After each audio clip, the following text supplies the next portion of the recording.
Chers internautes, mesdames et messieurs, bonsoir, bonjour. Cela dépend de l'heure que vous allez nous suivre. Nous vous disons merci surtout de votre fidélité. Nous revenons de nouveau dans notre tranche de décryptage sur la prorogation de la mesure de suspension de l'exportation du cobalt congolais par le gouvernement congolais. Autrefois, lorsque la mesure avait été annoncée, nous avons reçu Maître Monfils sur notre plateau, avec qui nous avons décortiqué le bien fondé de la mesure, le risque, le danger. Alors, 3 mois plus tard, le gouvernement congolais a décidé de pouvoir proroger la même décision, suspendant l'importation de cobalt congolais une fois de plus pour 3 mois. Alors, Maître Monfils revient sur notre plateau pour qu'on arrive à décortiquer de nouveau, d'abord évaluer les 3 mois passés. Qu'est-ce qu'il y a eu comme avantage, qu'est-ce qu'il y a eu comme conséquence et pourquoi le gouvernement congolais a-t-il décidé de pouvoir proroger la mesure? Alors, ce sont des questions que nous allons décortiquer dans ce décryptage-là. Je salue tous les internautes qui nous suivent à partir de l'Afrique du Sud, les internautes qui nous suivent à partir de Mbujimayi, les internautes qui nous suivent à partir de Kinshasa, qui nous suivent à partir de Goma, qui nous suivent à partir de Bukavu, ainsi que ceux qui nous suivent à partir de Addis Abeba. Vous êtes le bienvenu dans notre décryptage. Alors, Maître Monfils, merci d'avoir répondu à notre invitation, Maître. Merci beaucoup. Voilà, Maître Monfils, nous revenons à la toute première question. Vous êtes chercheur en droit international de l'université, plutôt en droit économique, oui, vous êtes chercheur en droit économique de l'université de Lubumbashi. Nous avons décortiqué avec vous, lorsque le gouvernement congolais avait pris la décision de suspendre l'exportation de cobalt congolais, durant 3 mois écoulés, le gouvernement vient de renouveler la décision. Comment évaluez-vous d'abord le premier trimestre dû à la décision? Merci beaucoup d'abord pour la parole, M. Arnold. Vous vous en souvenez qu'on a décortiqué sur cette question la fois passée. Comme il est vrai qu'à chaque décision qui a toujours été prise dans une société, il y a toujours des opinions qui se battent. Et à l'époque, j'étais d'avis de ceux-là qui soutenaient la décision, que la décision était meilleure. Aujourd'hui, 3 mois presque après, nous avons constaté que la réalité sur le terrain a démontré que la décision était donc minutieusement étudiée, puisque le prix de la tonne de cobalt aujourd'hui sur le marché international a galopé. À l'époque, c'était à 22 000, 23 000 et aujourd'hui, le prix est à 33 500 $ la tonne. La décision était minutieusement prise. Et aujourd'hui, quand on renouvelle, selon vous, parce que vous êtes chercheur en droit économique, là vous nous présentez le tableau qui paraît être clair que la tonne a galopé de 10 000 $ avant la prise de cette décision. À quoi joue Félix Tshisekedi aujourd'hui avec son gouvernement par rapport à la géostratégie, la géopolitique, à ce qui concerne le cobalt, qui est une matière beaucoup plus essentielle aujourd'hui dans la transition énergétique à travers le monde?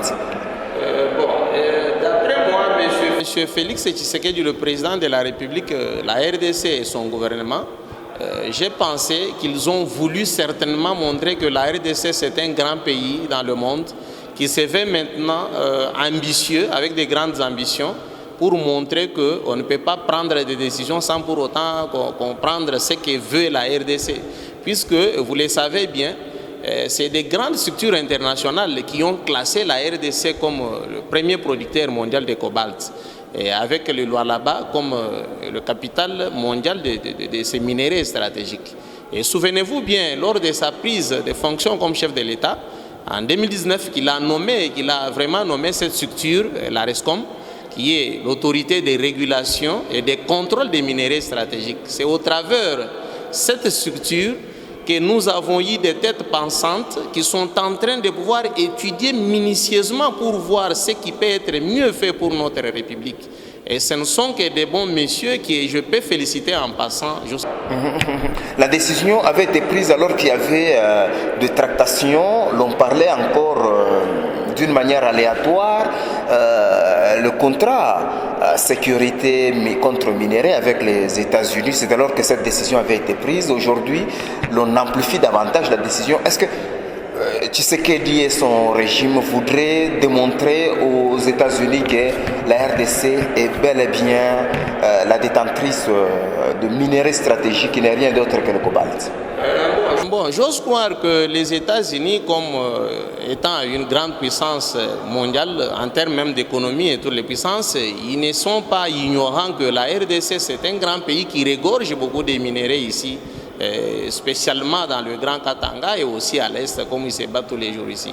Le problème aussi est que Félix Tshisekedi, aussitôt qu'il est venu, je ne pense pas qu'il soit le premier à pouvoir parler, de vouloir faire entendre la voix du Congo. Il a peut-être emboîté le pas de notre héros de heureuse mémoire, Mouzé Laurent Désiré Kabila. Alors qu'il était venu à l'époque, il voulait montrer aux Congolais qu'il n'y a que nous-mêmes qui peuvent valoriser nos minéraux.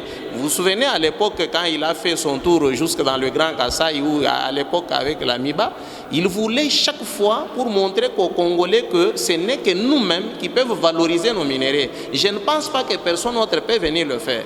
Et aujourd'hui, cette réflexion avec cette structure qui essaye de pouvoir d'abord suspendre momentanément l'exportation, ils veulent réellement faire voir au monde entier que nous pouvons aussi quand même faire quelque chose, bien que risquant. Il y a un adage qui veut bien dire que ne risque rien n'a rien. Vous vous souvenez à l'époque, je vous avais bien dit que cette décision, c'est une décision risquante, mais à un certain moment, il faut aussi s'assumer. Assumer de ce que vous voulez être, c'est ça aussi le problème. S'assumer, je veux revenir, maître mon fils. La décision a été prise alors qu'il y avait des tractations par rapport au contrat États-Unis-RDC, par rapport à la sécurité contre minerais. Alors qu'aujourd'hui, le monde a besoin du cobalt. Tu sais qu'il suspend. Est-ce que c'est pour se confirmer à travers le monde, notamment auprès de son partenaire privilégié qui n'est rien d'autre que les États-Unis, que réellement c'est moi la RDC qui détient le minerai stratégique? Exactement. Vous savez que dans le monde, je pense qu'il n'y a pas de cadeaux qu'on doit se faire, surtout dans le monde économique et aussi politique. Donc la RDC, au travers de Félix Tshisekedi, ils veulent faire voir, non pas seulement aux États-Unis, même à la Chine et tout le monde qui ont besoin de ces minéraux stratégiques, que monsieur, attention, nous sommes là. Quand on est là, vous ne pouvez pas parler sans nous. C'est tout à fait aussi logique. Donc je crois qu'il a fait un bon speech, c'est ce que moi je vois. Conséquence aujourd'hui sur le plan mondial, il y a le flambé de prix sur le marché, oui certes, mais est-ce qu'il n'y aura pas des incidents sur le plan politique international par rapport au jeu que joue la République démocratique du Congo? Effectivement, vous savez que notre pays, c'est un pays à multiples dimensions, comme on a toujours parlé de ça dans le monde scientifique. La RDC aujourd'hui, ce n'est pas un pays qui ne va que traiter avec un seul pays comme les États-Unis. La RDC a signé des partenariats avec la Chine, il l'a fait avec la Russie, il continue de le faire avec n'importe quel pays. Tantôt là, bientôt, il n'y a pas longtemps, ils étaient en Angola pour signer les corridors de Lobito. Donc vous allez voir que le pays qui est aujourd'hui au centre de l'Afrique, ce que j'insiste, est en train de se réveiller. C'est pourquoi moi je demande à toutes les jeunes talentueux qui doivent comprendre que c'est maintenant ou jamais. Quand nous avons quelque chose de meilleur, c'est à nous de nous sentir fiers de ce que nous avons. Je ne pense pas que c'est une autre personne ou un voisin qui viendra vous montrer que vous avez quelque chose de plus précieux et que vous pouvez vous sentir fiers de ce que vous avez. Un élément que vous venez d'évoquer, actuellement, la partie sud, notamment l'espace Katanga, est envahi par le chinois. La RDC procède à la suspension, autorise la rétention de stock. Ce n'est pas une façon d'étouffer la Chine à pouvoir exporter ses minéraux.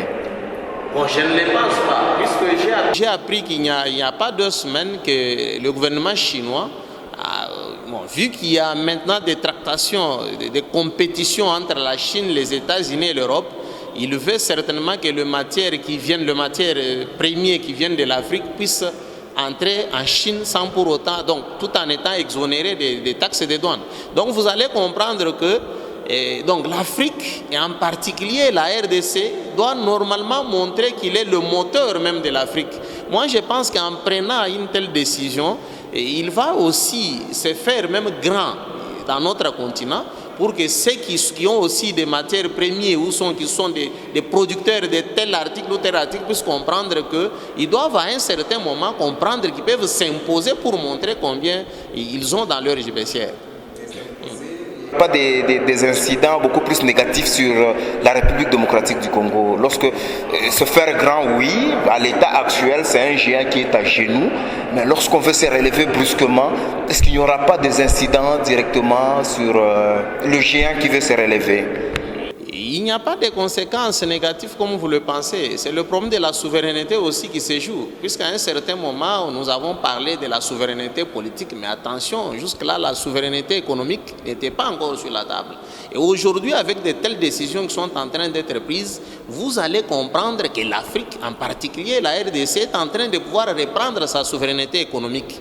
Je ne peux pas aussi m'en passer. Vous voyez, avec l'Afrique de l'Ouest, avec l'AES qui est en train de se créer, avec de jeunes États, vous allez comprendre qu'aujourd'hui, l'Afrique, et même le Congo en particulier, ont décidé de pouvoir récupérer cette souveraineté économique, aujourd'hui ou à jamais.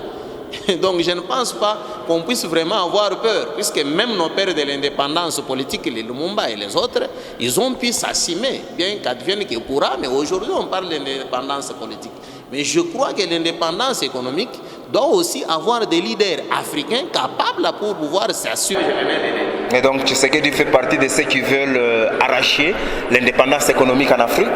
Exactement, comme vous le dites, je l'affirme évidemment, puisque moi aussi je suis parmi ceux-là qui soutiennent cet idéal. Pas seulement pour la RDC, mais pour l'Afrique tout entière. Maître mon fils, de ce deal, RDC, États-Unis, la rétention de minerais stratégiques, est-ce que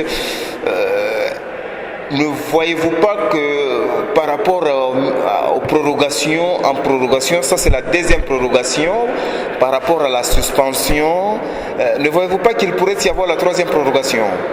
Et si ça arrivait, est-ce que c'est en faveur de la RDC ou en défaveur? Le problème jusque-là, c'est les résultats que la structure que je venais de parler, la RISCOM a besoin. Bon, je venais de vous donner l'exemple tout à l'heure là, qu'il n'y a pas une année, la tonne était à 80 000. Et juste après 3 mois, 4 mois, la tonne quitte de 80 000 à 25 000. Si vous comprenez bien, il y a vraiment un manque à gagner pour un pays qui est premier producteur mondial. Il y a vraiment un manque à gagner. Cela ne tient pas d'abord la chute. Est-ce que c'est l'abondance de matières sur le marché ou c'est un sabotage? C'est l'abondance. Je pourrais dire tous les deux ensemble, puisqu'à un certain moment, nous les Africains, nous ne savons pas fixer le prix sur nos minéraux. Et ce sont les marchés internationaux avec les grands lobbyistes qui veulent fixer les prix selon leur bon vouloir. Mais maintenant, il y a un nouveau vent qui est en train de se réveiller en Afrique, M. Arnold. Ce nouveau vent, c'est un vent qui, après avoir fixé ses prix, le détenteur peut quand même à un certain moment se dire non, comme ça je ne vous vends pas. Puisque, pourquoi vous quittez de tel prix à tel prix? Vous voyez, or c'est ça le jeu que la RDC aujourd'hui est en train de pouvoir montrer à la face du monde et aussi donner une leçon à l'Afrique tout entière. Vous voyez? Donc la prorogation, deuxième, troisième ou quatrième, cela n'est pas un problème. Mais le problème d'abord, c'est les résultats. S'il arrive qu'avec le ballon d'essai de 3 mois, nous avons eu un résultat d'une augmentation de 10% ou 15%, avec peut-être la deuxième, on pourra avoir une augmentation de 30-40%, cela vaut. Et que s'il arrive maintenant que les prix qui est maintenant vendu sur le marché international vont en notre faveur, on pourra juste lever cette mesure. C'est une mesure momentanée, ce n'est pas éternel. Maître mon fils, la Gécamine, le détenteur de tous les carrés miniers dans l'espace Katanga, ne produit presque pas le cobalt. Ce ne sont que de tierces qui produisent du cobalt. Qui va bénéficier directement? Est-ce que c'est à l'avantage des investisseurs privés qui sont venus ou à l'avantage de l'État congolais? Bon, vous savez bien que tous les investisseurs privés qui viennent ici pour investir dans les mines, l'État ne leur laisse pas chemin libre. L'État a toujours essayé de pouvoir aussi s'associer à eux tout en prenant l'action dans leur société. Donc, il n'y a pas un privé qui peut venir au Congo s'installer dans les mines sans que la RDC, l'État en question, ne puisse pas aussi être actionnaire dans leur entreprise. Donc, je pense que la première des choses était d'abord de pouvoir prendre de telles décisions qui vont aussi avantager la RDC. Même si ces investisseurs privés qui sont venus, congolais ou non congolais qu'ils soient-ils, dès lors qu'ils font leurs prestations ici en RDC, je pense que toute leur exportation là et l'exploitation profite d'abord en premier aux Congolais, puisqu'il y a l'homme congolais qui travaille là-dedans, il y a des employés qui sont là-dedans, ils payent aussi les taxes à l'État congolais. Je pense que l'État congolais est aussi le premier bénéficiaire de toutes les exploitations qui sont malgré privées ou publiques de l'État. Nous avons plus parlé des industriels. Parlons d'abord de la zone artisanale. Est-ce le creuser artisanaux, les coopératives artisanales sont aussi concernés par le gain dû à la rétention de stock ou à la suspension de l'exportation? Bien évidemment, ils sont concernés, mais là, il faut qu'il y ait des associations aussi, des creuseurs qui doivent veiller à ce que les prix qui est en train de galoper puissent aussi leur profiter. Puisque je ne pense pas qu'il doit y avoir un travail d'un amont. Il faut un amont en amont aussi en aval. De l'autre côté, vous avez cette structure, Arescom, qui est là sur le contrôle du marché de minerais. Et de l'autre côté, vous avez des creuseurs artisanaux qui font l'exploitation de ces mines. Mais n'oubliez pas que les commerçants ont toujours un comportement qui est identique. Quand il y a baisse des prix sur le marché international, ils en avertissent à leurs fournisseurs, qui sont les creuseurs. Mais quand il y a hausse, ils n'en avertissent pas. Vous voyez? C'est par là que moi, personnellement, je peux interpeller les creuseurs, puisqu'ils ont aussi leur association. Donc les associations des creuseurs peuvent aussi être aussi à la loupe pour connaître, quand il y a évolution de la hausse, ils peuvent aussi aller auprès de leurs commerçants qui sont les opérateurs miniers qui achètent le minerai, je parle de négociants, pour leur montrer, non monsieur, attention, il y a déjà hausse des prix sur le marché international. Vous n'allez pas seulement nous informer quand il y a baisse, même quand il y a hausse, vous devez aussi quand même réajuster le prix. C'est ça le problème qui se pose. Maître mon fils, placez d'abord un mot sur le deal minerai contre sécurité, parce que y a un Congolais, un politicien congolais, qui de son passage à New York avait bien dit que le Congo n'a plus de cobalt, notamment le Katanga n'a plus de cobalt. Tout a été épuisé.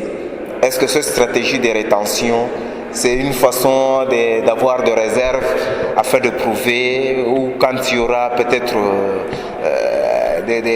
où les partenaires veulent se rassurer, est-ce qu'avez-vous réellement des minéraux, quoi l'on présente cela?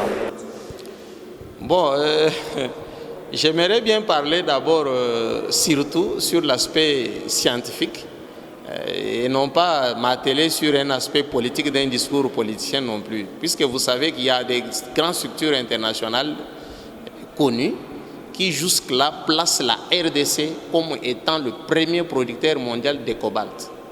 Vous voyez? Alors, je ne vois pas comment un politicien peut tout simplement d'emblée mettre tout ça de revers de main et dire qu'aujourd'hui nous n'avons pas de cobalt. Vous voyez? Dire que tout est épuisé alors qu'il y a des structures internationales qui affirment que nous sommes toujours le premier producteur mondial. Je ne le pense pas. Et puis, dès lors que les États-Unis, comme une grande puissance économique mondiale, veulent certainement signer l'accord minier avec la RDC, allez-vous me dire que les États-Unis ne savent pas ce qui se trouve en dessous de nos sous-sols? Je ne le pense pas. Aujourd'hui, la RDC n'a pas les minéraux seulement dans le Grand Katanga. Les minéraux sont presque partout dans ce pays, puisque la RDC en soi, c'est un scandale géologique. Ça, même tous les chercheurs scientifiques peuvent l'affirmer. Ce n'est pas seulement moi qui l'ai dit. Si vous faites le parcours partout dans des grands chercheurs, dans des grandes universités, ils savent que la RDC, c'est un scandale géologique. Nous avons des minéraux dans le Grand Kasaï, nous avons les minéraux dans le Nord Kivu, le Sud Kivu, nous avons le minerai dans l'Équateur, il y a les minéraux partout ici en RDC. Bon, dire aujourd'hui que les minéraux sont épuisés, bon, moi je concède à celui-là qui a fait cette déclaration, mais la réalité est qu'il y a des grandes structures internationales qui peuvent nous affirmer ou nous infirmer si ce discours est vrai ou faux. Et c'est ce qui amène le régime Tshisekedi à procéder à la rétention. Bon, je vous ai dit que cet régime, je ne vais pas vraiment aborder en termes de régime, mais moi je voudrais aborder en termes d'un État qui veut s'assumer, et non pas en termes de régime. Puisqu'aujourd'hui, je vous ai dit que hier, Mouzé est venu ici, il était chef de l'État. Je me rappelle à l'époque, j'étais encore un jeune gamin de 18 ans. Mais j'ai entendu à l'époque que Mouzé parlait que nous, les Congolais, nous devons arriver au moment où nous devons garder nos minéraux ici en RDC et que tous les chercheurs de minéraux peuvent venir ici et nous leur fixons les prix. Vous voyez, il parlait du diamant, puisque là, à l'époque, je savais que l'Amiba avait beaucoup de stocks du diamant. Vous voyez, et aujourd'hui, quand vous voyez M. Tshisekedi, je ne sais pas si je peux dire par hasard, il vient aussi aborder dans ce sens-là. Moi, je ne vois pas un régime, mais je vois l'État congolais voulant vraiment s'assumer comme un véritable État. C'est ça ce que moi je vois. Parce que nous tendons vers la fin, par rapport au deal, États-Unis, République démocratique du Congo, minerai contre sécurité, quelle doit être d'abord l'attitude des Congolais par rapport à ce deal, à ce jour? Bon, ce que je sais est que quand il y a un État qui signe des accords avec un autre État, il y a toujours des avantages, des parties. Je n'ose pas croire que l'État congolais, avec toute sa responsabilité qu'il a, peut aller signer ces accords sans pour autant trouver les avantages pour nous Congolais que nous sommes.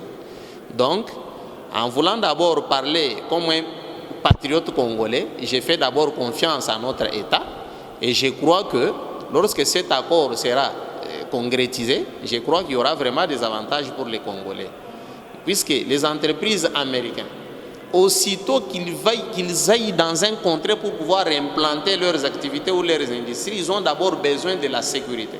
Or, je n'ose pas croire que cette sécurité, ils peuvent se confier à la sécurité dont eux-mêmes n'ont pas confiance dans cette sécurité. Vous n'avez qu'à voir partout dans le monde. Là où il y a des grandes firmes américaines, il y a des bases militaires américaines partout là. Donc vous allez comprendre qu'il y a d'autres États qui s'assument en tant qu'État. Donc pour abandonner ces grandes multimillionnaires à aller investir, il doit d'abord être sûr que là où vont ces gens, il y a d'abord une véritable sécurité dont lui-même est sûr de ça. Donc je pense que c'est cela vraiment ce que l'État congolais veut faire avec les Américains. Puisqu'il l'a fait avec la Chine, aujourd'hui il va encore tendre la main avec les États-Unis. Or, de ce côté-là, les Américains veulent d'abord voir eux-mêmes s'investir dans la sécurité de là où ils doivent investir des milliards et des milliards de dollars. Puisque vous en souvenez bien qu'on dit, il y a un adage qui dit que l'argent n'aime pas du bruit. Là où il y a du bruit, l'argent ne peut pas venir. Mais s'ils estiment que c'est maintenant le moment où nous devons investir en RDC, donc je crois qu'ils ont vraiment aussi vu que c'est une opportunité pour le moment de signer ces deals, afin que nous puissions maintenant investir dans ces grands pays que nous avons abandonnés il y a des années. Ce qui est aussi notre avantage. En droit économique, le deal minerai contre sécurité sera avantageux à la République démocratique du Congo par rapport à son économie?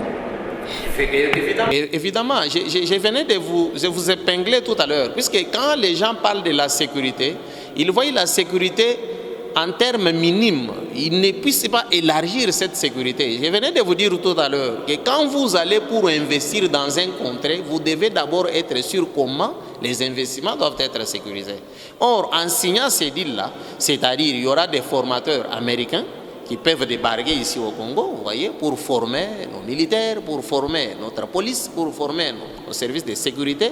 Et de là, s'ils bénéficient de cette formation américaine, c'est ce qui va mettre à l'aise les investisseurs américains à pouvoir comprendre que c'est maintenant le moment où nous allons maintenant investir en RDC.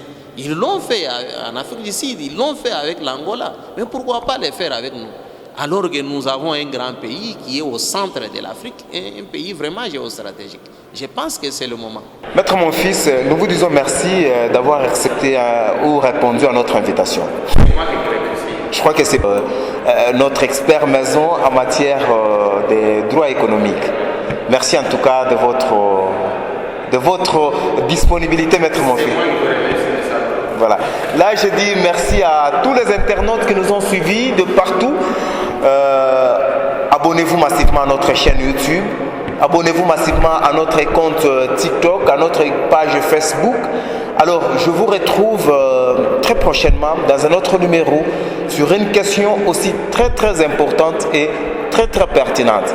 Je dis merci à John Gandou qui est derrière les machines en train de manipuler, bouger des caméras, ainsi de suite. Je dis merci à tous ceux qui, de près ou de loin, veulent la continuité ou l'explosion de notre chaîne YouTube GLF TV. Nous disons merci à tous les internautes, surtout ceux qui nous suivent à partir du Canada, ceux qui nous suivent à partir de l'Australie. Nous vous disons merci. Tâchez de nous écrire pour vos suggestions ainsi que recommandations. Merci, moi je vous retrouve très prochainement. Allez, c'est parti.